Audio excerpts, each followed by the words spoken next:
Maayong buntag mga kasama, nagpadayon na usab ang DXDC ilawom sa RN Foundation sa atong One Radio campaign sa pagtuno sa atong mga beneficiaryo niining atong dala nga solar radio transistor. Atong nakauban karon mga kasama ang usa sa atong mga beneficiaryo nga modawat niining ato ang radyo. Ato nang ila-ilahon. Maayong buntag sir, unsay pangalan po? Ako na si Charlie Ruperos, taga Barangay Panua, Pagibato. Sir, dawata ang regalo sa Arman Foundation sa imuha. Manguta na mi sir, nganong nanginahanglan magig kag radyo sir?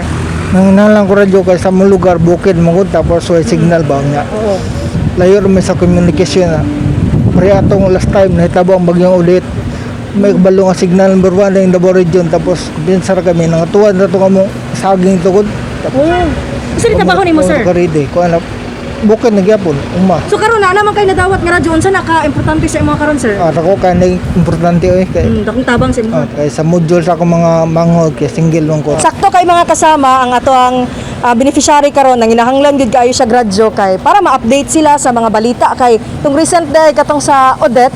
Wala kay sila nakabalo no nga signal number 1 di ay ang Davao Region ato nahigayon. So karon so karon dako na ning tabang sa ilang pamilya nga nakadawat siya sa ato ang solar radio transistor ilawom sa RMN Foundation. Mga katong kasama, mission accomplished. Ato na nga turn over sa lain na usab nga napili nato nga beneficiary sa atong solar radio transistor ang ato ang regalo gikan sa RMN Foundation. Kini si Radyo man ay Miguelita, Tatak RMN.